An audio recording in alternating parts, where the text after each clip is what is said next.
the world we live in today. A mass of water poured into the oceans as the ice caps melted. Sea level rose 400 feet. Floods swallowed up the best coastal lands on Earth. All traces of the people who'd lived on them vanished beneath the sea. Could this mass flooding have been the inspiration for hundreds of flood myths from all around the world?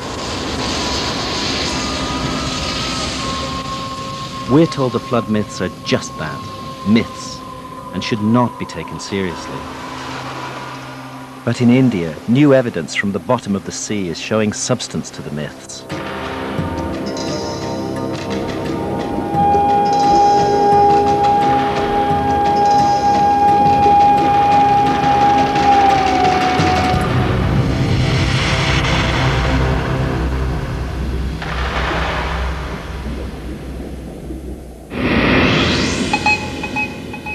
This is the Gulf of Cambay in northwest India. In late 2001, scientists doing pollution studies made an astonishing accidental discovery.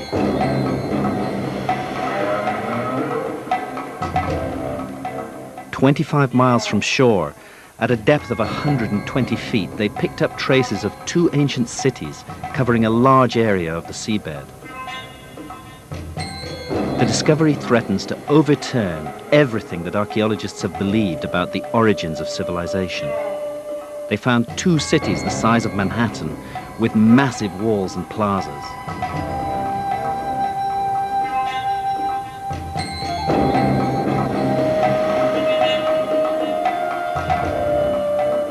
And man-made objects from the submerged cities have yielded carbon dates up to 9,500 years old. That's about 5,000 years older than any city discovered by archaeologists anywhere.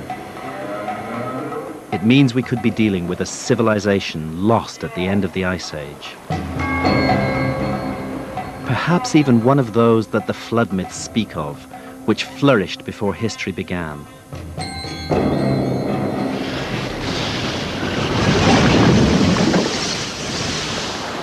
I'm keen to test the idea that ancient civilizations could have flourished in coastal areas during the Ice Age. When the ice melted and the seas rose, the floods obliterated the coastal civilization. The survivors recorded the trauma in myths. Christians, Jews, and Muslims all know the story of the biblical flood and Noah's Ark, and Plato's myth of Atlantis is universally famous. But India may have the oldest flood myths in the world. I'm going there to investigate. I begin my journey in the ancient town of Dwarka on the tip of the Gujarat Peninsula. It huddles at the foot of a spectacular medieval temple dedicated to the god Krishna, the most famous of the Indian gods.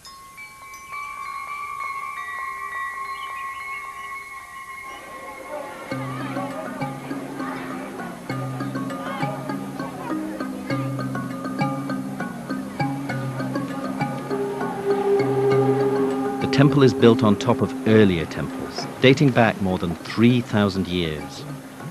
It commemorates a mythical city, said to have been established by Krishna before the flood and destroyed. On the same day that Krishna departed from the earth, the ocean submerged Dwarka.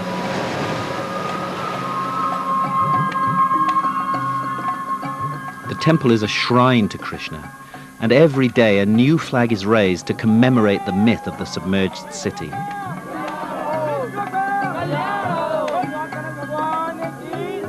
Every year, hundreds of thousands of pilgrims flock from all corners of India to mingle in its courtyards and bathe in the ocean's sacred waters. But would the myth point the way to an underwater find?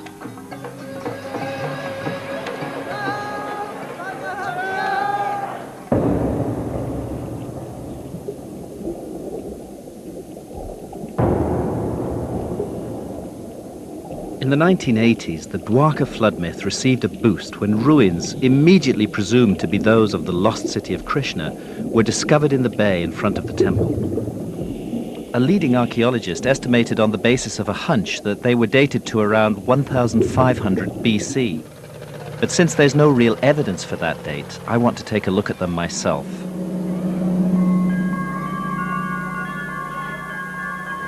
A group of marine archaeologists from India's National Institute of Oceanography have agreed to take me diving at Dwarka.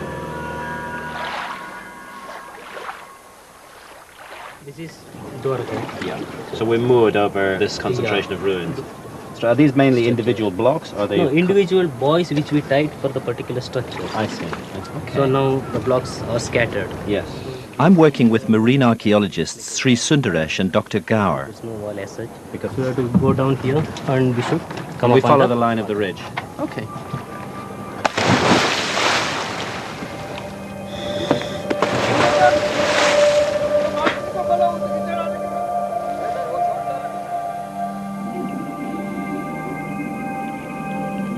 What's hard looking at structures underwater is to be sure whether strange-looking objects are just weird natural formations or whether they've been cut and shaped by man. It becomes clearer when you find clean-cut individual blocks like these.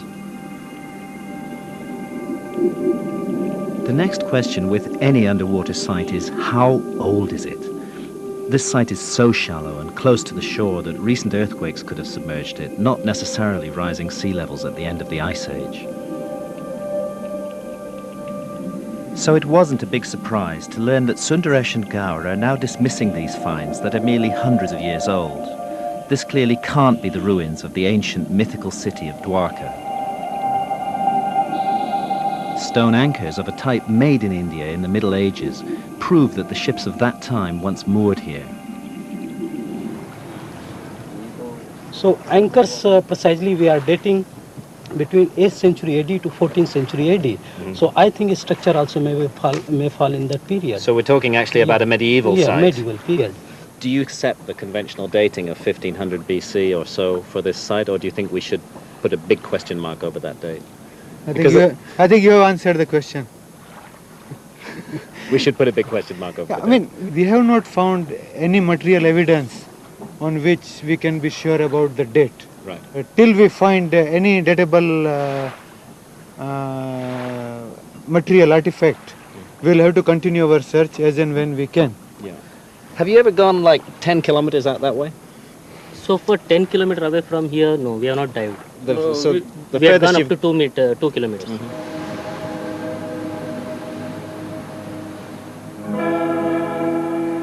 To support my theory of a much older origin for civilization, I need a flood myth directly connected to large-scale underwater ruins more than 8,000 years old. I now know that Dwarka's ruins definitely aren't that old. But what they do testify to is the continuous flooding of this coastline. And the science tells us that we're here inland to what was once an enormous antediluvian domain extending more than 50 kilometers out to sea. The archaeological surveys here haven't even begun to test the myth. They have to go out, far out from shore and into deeper water.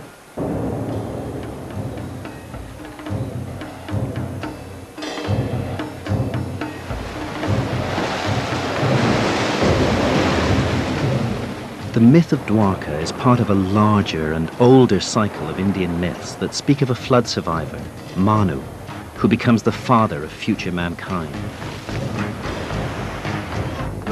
Like the biblical Noah, Manu builds a survival ship, takes the seeds of essential plants as a way of restoring agriculture, rides out the deluge in his ark, and comes to rest at last on a mountaintop.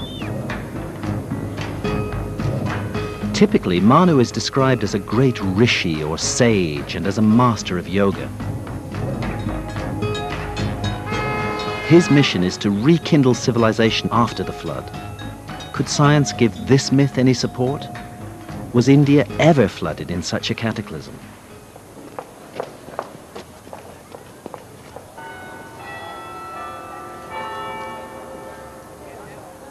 To find out, I travelled to the north of England, to my old university, Durham, to meet one of the world's leading specialists on sea level rise, Dr. Glenn Milne of the Department of Geology.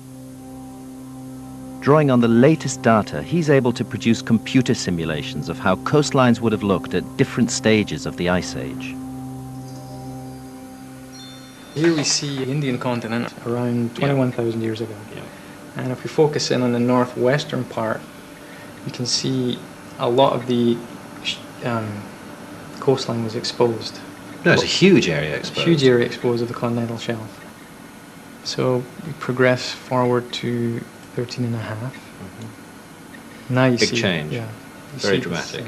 Island developing off the west coast of India. To me, that's an extraordinary vision. It's because we know it's not there now. It's like a ghost island. You'll notice as we progress further through time that the Gulf of Cambay gradually gets more and more flooded.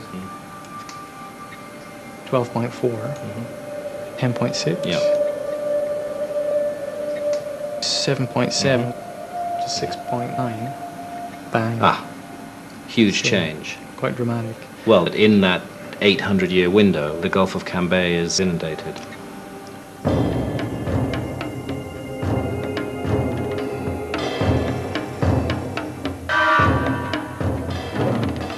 What interests me is that the flooded domains of India's northwest lie side by side with India's oldest and most mysterious civilization, the Indus Valley civilization, so called because its first cities were found along the Indus River.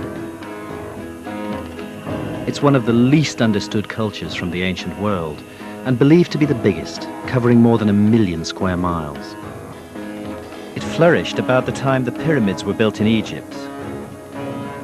But I'm interested in it because even the most conservative archaeologists think its roots go back much further, to small-scale settlements dating to the end of the Ice Age, when Glenn Milne's maps show that huge floods ravaged India. Could the Indus Valley civilization be the missing link to lost cities of the underworld that I'm seeking? To find out, I'm going to Dolavira in the lonely salt marshes of the Rann of Kutch.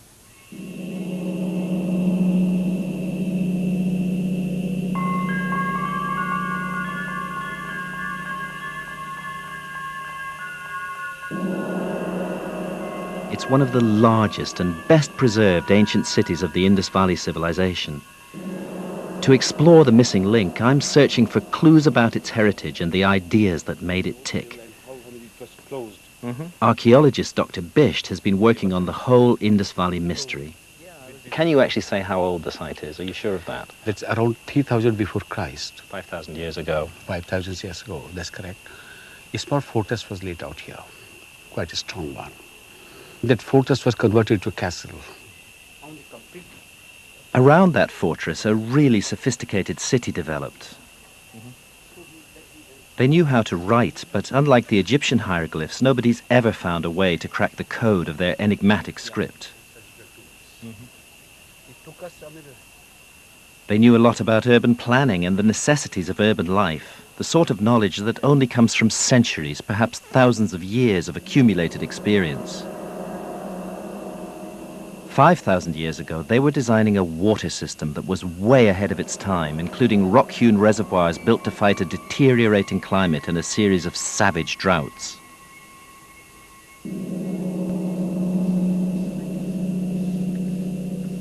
Civilization like this doesn't emerge overnight.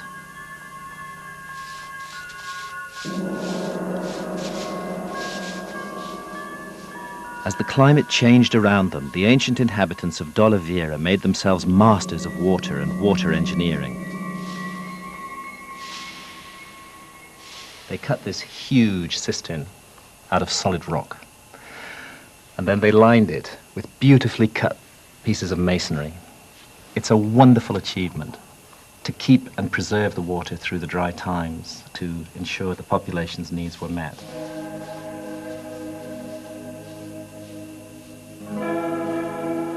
The people who built this amazing city 5,000 years ago were at the end of a cycle, not the beginning. But for my investigation, the big question is just how far back does the Indus Valley culture go? Is it possible to trace it back to its source? Just like this. So it would be fair to say that the glory of this site is between 3000 BC and 2000 BC, really. That's correct. That's correct. What about before 3000 BC? Before 3000 BC, what was there, we do not know.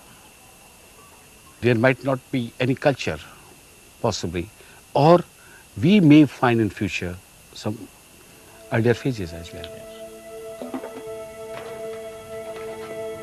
But archaeologists have already found related sites in the foothills of the Himalayas that date back much further. They're simple farming settlements, hundreds of miles from the sea, near high mountains. Places that would have made a natural refuge for the survivors of the floods that I now know took place in northwest India at exactly the same time. Is it a coincidence that the ancient Indian tradition of Manu speaks of a flood that destroyed a former civilization and of survivors who retreated to the mountains to start again?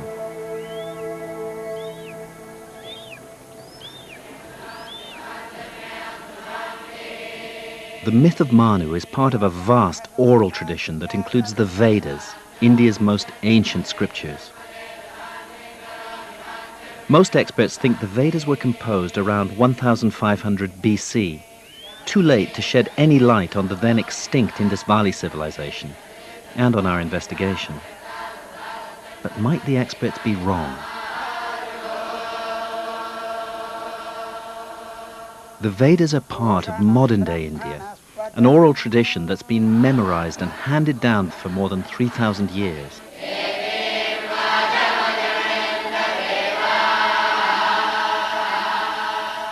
But if an oral tradition can survive for that long, why not for 6,000 or even 9,000 years? Could we find in the Vedas a clue to the missing link between the Indus Valley people and the end of the Ice Age?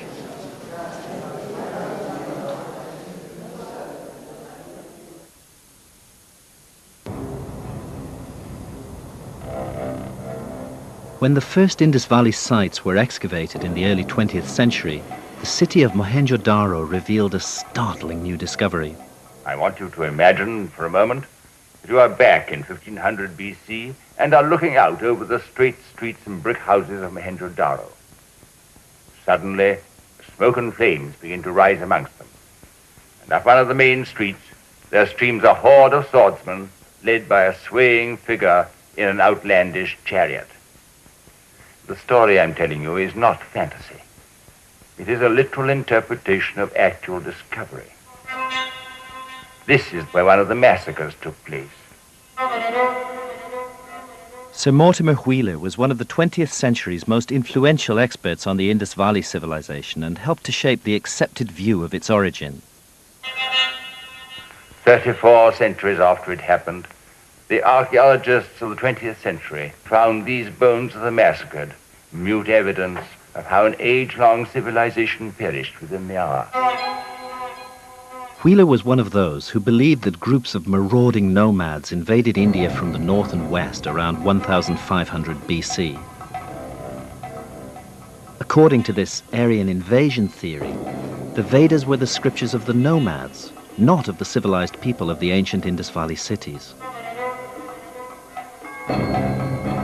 But when archaeologists inspected the skeletons more closely, the invasion theory was cast into doubt.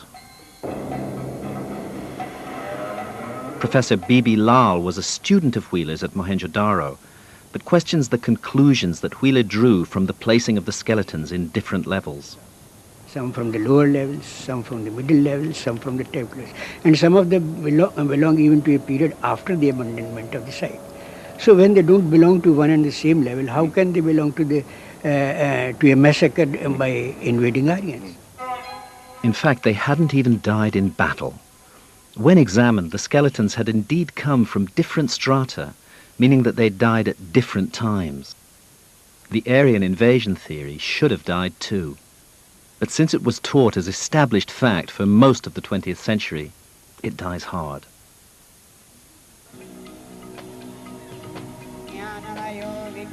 Now, new linguistic evidence is also undermining the invasion theory. Leading archaeologists think it's likely that the language in which the Vedas are expressed has been evolving in India for more than 8,000 years, and so couldn't possibly have been introduced by Aryan invaders just 3,500 years ago. Perhaps it's time to consider a possibility that most archaeologists still find unthinkable: that the Vedas are the scriptures of the Indus Valley civilization itself.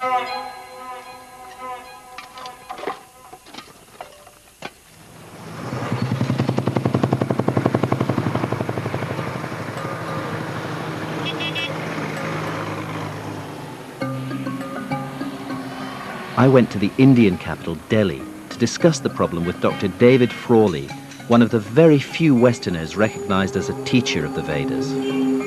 So we have this wonderful culture, apparently with no literature, nothing whatsoever.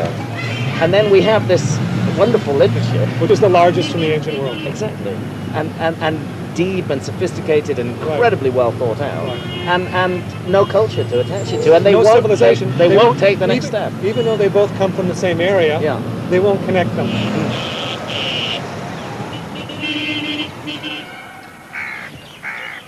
The result, says Frawley, has been a huge missed chance to know more about the amazing Indus Valley civilization and to explore its mysterious origins. The Vedas have been given to us as the literature of India, so they are connected with that culture.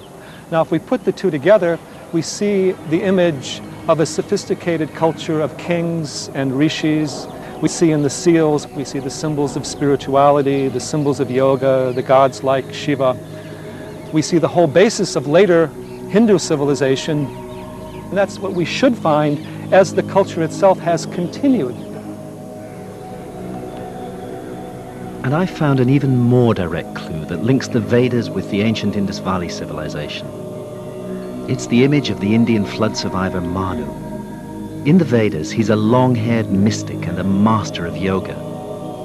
The image of just such a mystic, seated in a recognized yoga posture, turns up on a seal more than 4,700 years old, found at the Indus Valley site of Mohenjo-Daro. Slowly open your eyes. Hello, Mr. Graham. Nice to see you here. Welcome. I have a question that I want to ask Yes. you, which concerns this ancient image. I'm wondering if you recognize this position. This is called as Mula Bandhasana. It is said to be seated on the lowermost part of the body. He is trying to raise his energies up. Supposed to be a very difficult posture for the practitioners of yoga. In an advanced position, you try to slightly raise yourself and sit on the heels. And slowly you swing your legs like the wings of the butterfly and slowly bring it down. In due course, this comes down and touches the floor. Right. Which is what we're seeing here, yes. The seal tells us that yoga was being practiced in an advanced form nearly 5,000 years ago. Yes. How old do you believe yoga actually is? Yoga, we believe, should be around 6,000 years old or even more. Yeah. Because there was one saint. He is said to have codified all this yoga into a form. But this is 6,000 years ago. This is 6,000 years that he ago. codified. Yes. Which So means that it was should have existing. been much before that. Kondavanga, take both your legs and take them behind. Meduva, idupu mela. Manu, the Vedic flood survivor, practiced yoga, and we now know the Indus Valley cities honored the image of a yogic sage. How big a leap is it from there to speculate that the Mohenjo-Daro figure represents Manu himself, and that the Vedas must therefore have been known to the people of the Indus Valley civilization. Archaeologists too are noticing a lot of common ground. You find their hierarchy of settlements. You find a hierarchy in their domestic architecture or in public architecture. You are finding the same kind of society, highly urban civilization.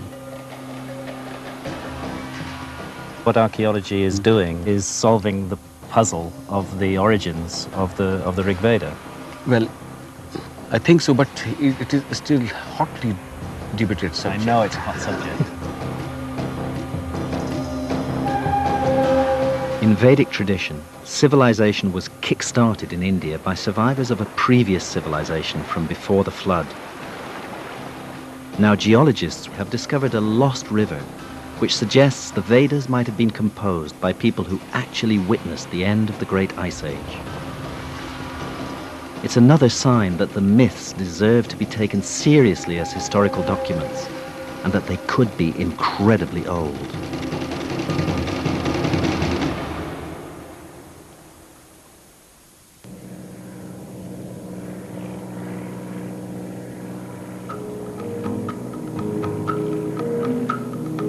I'm looking for the lost Indian civilizations spoken of in flood myths. India's oldest known civilization can be traced back to the end of the Ice Age and is cheek by jowl with lands flooded at that time. Today, the Rann of Kutch is one of the most inhospitable areas on Earth. But around the end of the Ice Age, a vast river flowed through it, making it rich and fertile.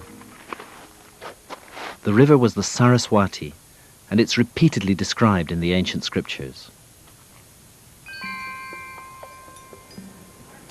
This river, Sarasvati, with fostering current comes forth. The flood flows on, surpassing in majesty and might all other waters, pure in her course from the mountains to the ocean. We don't see such a Sarasvati river today, but your remote sensing technology tells us more of the story. The river Saraswati originated in the Himalayas and flowed down this channel, which is dried up. Still it can be made out. Yes. With the latest satellite images, we can trace the original course of the river from the Ice Age glacier all the way to the ocean, just as the myth says. You see here as a dark colored channels. It flowed parallel to the Indus River and took a southward turn, and further flowing, it finally joined with the Rann of Kutch. It seems to be a huge channel at this point. More than 22 kilometers. 22 kilometers broad. It is described in the Vedas that it was mightiest river of that time. Mm-hmm. Right, and that would be what sort of period? Certainly the river was flowing 10,000 years and it continued up to say 6,000 years before present. Because the Vedas described the Saraswati when it was in full flow, Dr. Gupta's confirmation that it stopped flowing 6,000 years ago has one obvious implication. At least some parts of the Vedas must have been composed earlier than 6,000 years ago, during what archaeologists call the pre-Harappan period that led up to the Indus Valley civilization. Not only we have the ancient Saraswati River, what is extraordinary is that we find pre-Harappan settlements on the old Saraswati channel.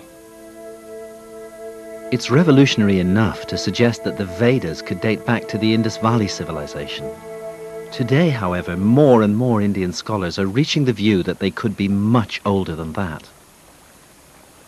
It is not only an issue of Harappan and Vedic civilizations being one and the same, but the fact that the Rigveda was prominently, I would say predominantly, pre-Harappan. Harappan civilization, somewhere I think I have called it the twilight of the Vedic age. The Vedic age ended with the disintegration of the Harappan civilization. And the most amazing discovery might date the Vedas to more than 11,000 years ago. Leading experts from the Geological Survey of India have argued that there are verses which literally depict the glacial meltdown at the end of the Ice Age. I will declare the manly deeds of Indra. He slew the dragon, then disclosed the waters. The waters glided downward to the ocean, and many seas filled full with waters. We do find in the Rig Veda dominant symbolism of Indra destroying the dragon who lives at the foot of the mountains and releasing the waters to flow into the sea. And this is very much an end of the Ice Age myth, where the great glaciers broke up and the whole area of North India became filled with great rivers and became a very important area of habitation. So the symbolism is there of the cataclysm.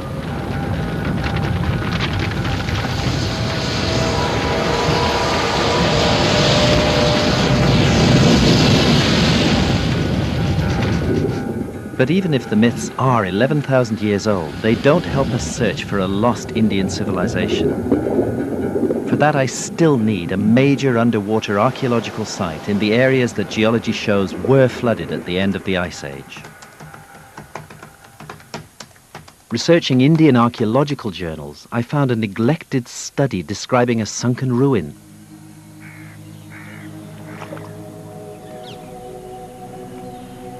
It was in an area that I knew had been flooded at the end of the Ice Age, and there's a flood myth pointing straight to it.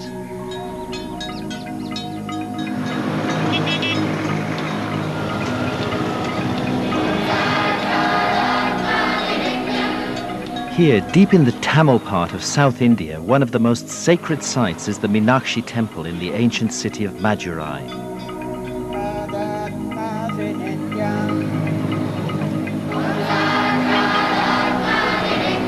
Tamil myths say the temple was established by the survivors of a flood.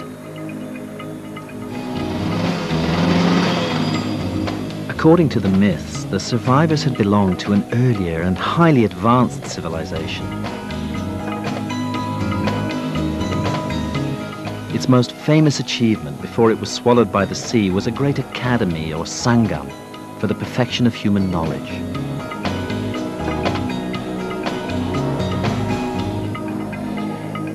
Sangam means collection. People come together to bring out a great work. What happened to it? Why did it cease to exist? Okay, that is, there's a big land. So many people were there. The sea came in and it swallowed the whole thing. That's what people say. Do we have any descriptions of what sort of land it was? That is the most ancient continent in the whole world. The best and the ancient civilization existed there. And it belongs to Tamil. Right, and this is about 10,000 years ago. 10,000 years. The Sangam flood myth hints that the remains of a lost civilization more than 10,000 years old are waiting to be discovered underwater around the shores of South India. In fact, the dates given in the myth go back to 11,600 years ago. That's the same time frame given by Plato for the submergence of Atlantis in another ocean. And Ice Age science confirms that huge amounts of additional land were available all around the coast of India in the precise period signaled by the Sangam myth. So you can see, if you focus down here in the southern tip of India, and Sri Lanka, it looks more or less as it does at Pretty present. much as it looks now. Yeah. Proceed now to 10.6, 12.4, 16.4. Well, they're extraordinarily different from how they are today. I mean, we're looking at almost a continuous landmass. So when the ice sheets were at their biggest, sea level was at its lowest. Right.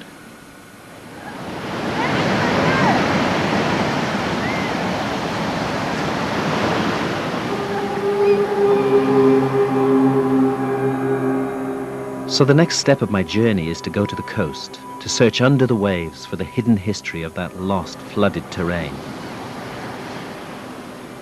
This is the Granite Shore Temple at Mahabalipuram.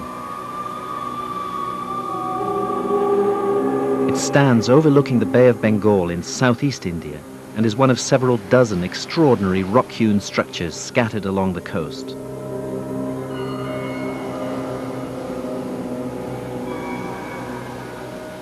I first came to this seashore when I was 5 years old. In fact, I learned to swim here. It always stayed in my memory as a mysterious place with its wonderful granite temples. The structures we can see today are thought to be about 1,300 years old, but the local myth has it that they commemorate an earlier and now lost city. The city builder was a proud and arrogant giant named Bali. And the story goes that he made a city so beautiful, luxurious, and ornate, its temples so tall, its reliefs so rich, that the gods became jealous. They sent orders to the god of the sea to let loose his billows. The city was at once overflowed by that furious element. And the lost city of Bali isn't just an old myth. Local fishermen know all about it because it affects their livelihood. First of all, how did you come to know that there are these structures underwater? How did you learn about them? உங்களுக்கு அங்க மண்டபம் இருக்குதுன்னு எப்படி தெரியும்? வலை போட்டதால தெரியுமா இல்ல சாதாரணமாவே தெரியுமா? நான் அந்த கயிறு போடும்போது When we throw the nets, they get caught in these pillars. போடும்போது இந்த வாத்துகால் இப்படி போகுது. அந்த ஆளுங்க மேல இருக்குது. When we tug on the nets, they break. No fish, no pillars. எங்களுக்கு இந்த வெறியும் கவர் வருது. So how many structures underwater? நிறைய இருக்குன்னு சொல்றீங்களே இந்த மாதிரி எவ்வளவு இருக்குன்னு நினைக்கிறீங்க நீங்க இந்த மாதிரி கட்டடம்? பெரிய பெரிய கட்டடமா இருக்குது. அது வந்து நம்ம இது போல It's not like that. There are stones all on top of one another, dilapidated. Jumbled together. Yes, jumbled together. I can't get permission from the Indian government to dive at Mahabalipuram, but I am able to dive a little further south at Pumpahar. The same experts from the National Institute of Oceanography who I worked with at Dwarka have found a structure that is truly mysterious.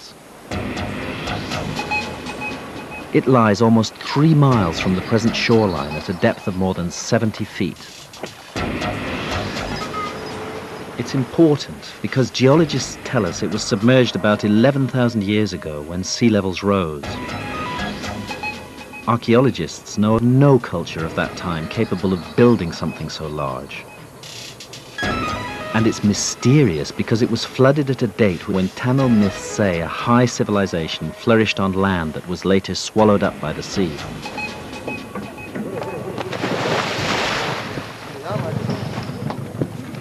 Here, as at Mahabalipuram, underwater structures provide perfect shelters and breeding grounds for fish.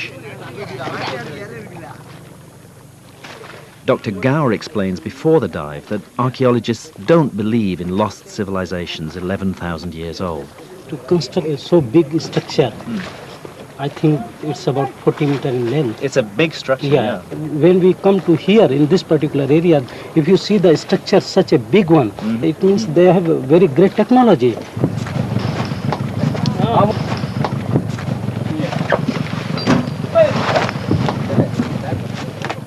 As we get ready for the first dive, it dawns on me how much I have at stake in the next few hours.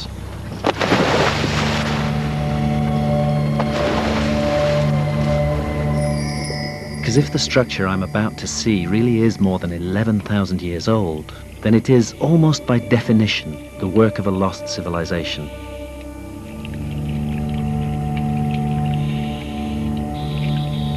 We reach bottom at about 70 feet. The visibility's pretty bad. But soon Sundaresh brings me to a sheer wall about twice the height of a man that juts up out of this ancient inundated plain. It doesn't look like it belongs here naturally at all. Sundaresh draws my attention to several heavily overgrown courses of masonry.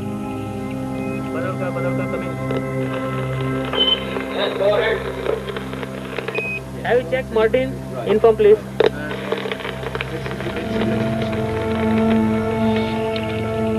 A little further along, Sundaresh points out a second area of partially exposed construction blocks.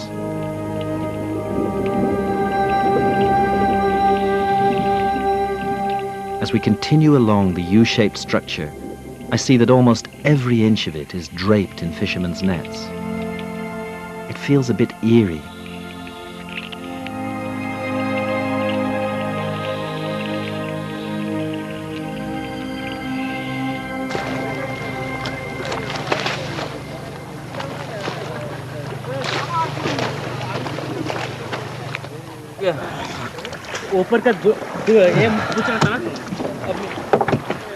Looking at these straight lines on the walls, you can almost make out courses of masonry.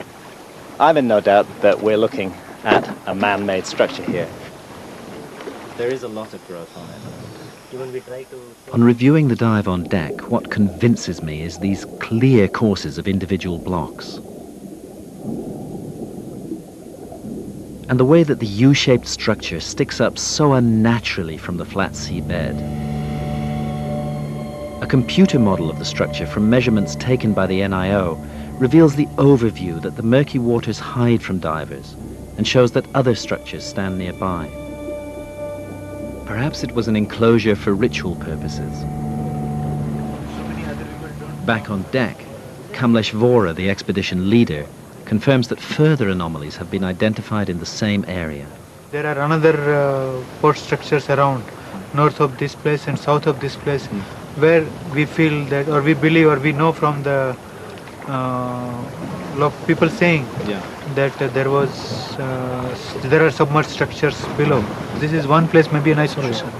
But if 3 or 4 structures along the coastline, if they give us some good unified... And if you can plot the relationship of the structures to each other. We should put all the data together. And well, it seems to me an area that deserves more research. Mysterious. Mysterious, exactly. A couple of months after I dived at Pumpahar, a news story, not picked up elsewhere, appeared in the Indian press announcing the discovery of 2 lost cities 120 feet under the sea off northwest India. Precisely where Glenn Milne's maps had shown a huge loss of land at the end of the Ice Age. I felt as though I was being shown the Holy Grail. Nothing could stop me from going there.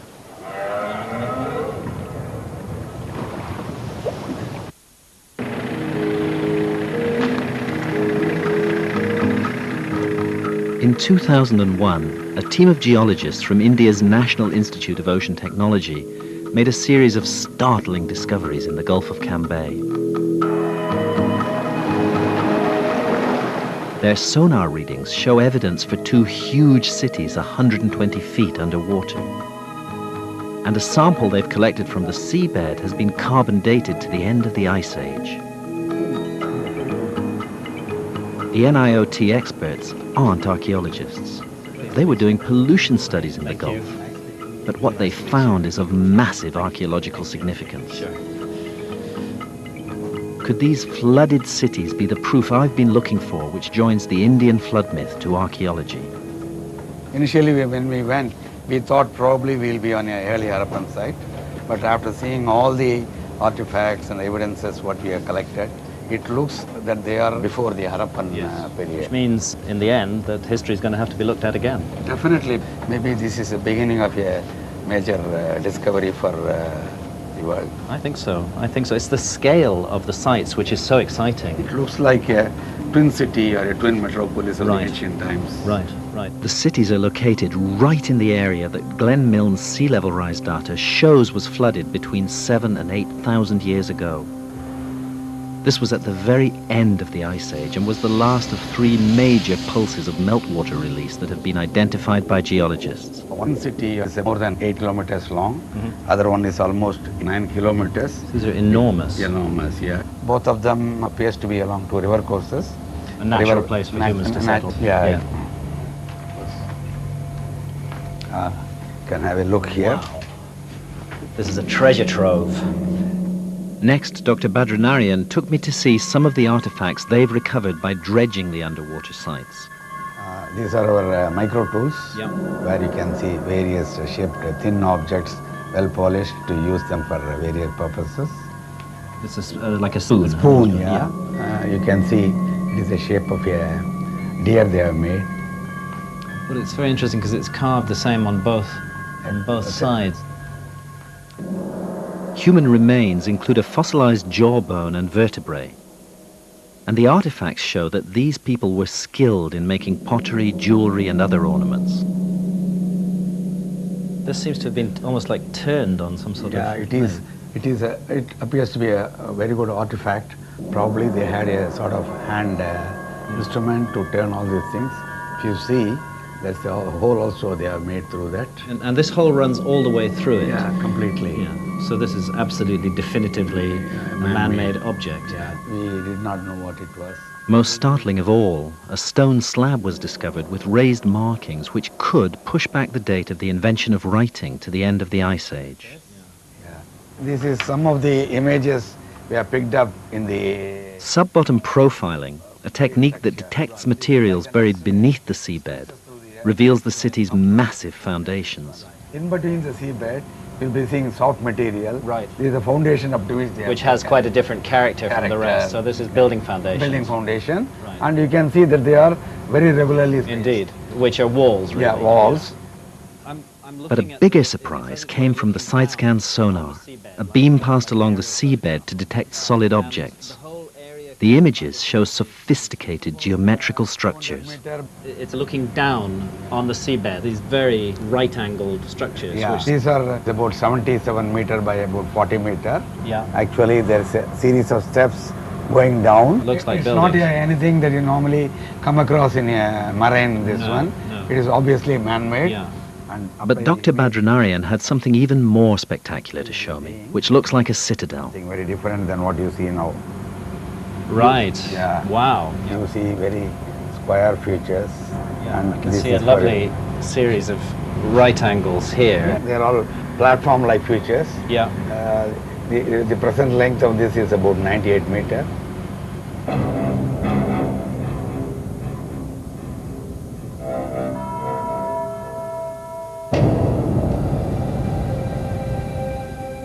We've created a computer simulation of the citadel. It gives some idea of the ambition and extent of the great buildings for so long lost beneath the waves. How long might this society have existed before it was flooded? All I want to do is go diving right away. But it's December 2001. There's political tension in the neighborhood, and Indian naval intelligence has politely but firmly declined my request to dive. Even the NIOT scientists themselves haven't dived yet, and until they do, or someone does, a question mark must hang over the claims that are being made. But the case is getting stronger all the time. A month after I met them, the NIOT released the results of carbon dating on the artifacts recovered from the sunken cities. The results caused a sensation around the world. One of the objects was dated to 7,500 BC. That's 4,500 years before the cities of Mesopotamia and Egypt. How long would it have taken a civilization that was already here 9,500 years ago to build cities on this scale? We could be looking at a previously unknown high culture in existence around the coastal margins of India from perhaps as much as 12,000 years ago. And that's precisely the period when the U-shaped structure at the bottom of the Bay of Bengal was last on dry land. If we take the ancient flood myths seriously, instead of writing them off as primitive fantasies, as so many archaeologists do, then they can point us towards new discoveries, discoveries that could rewrite history.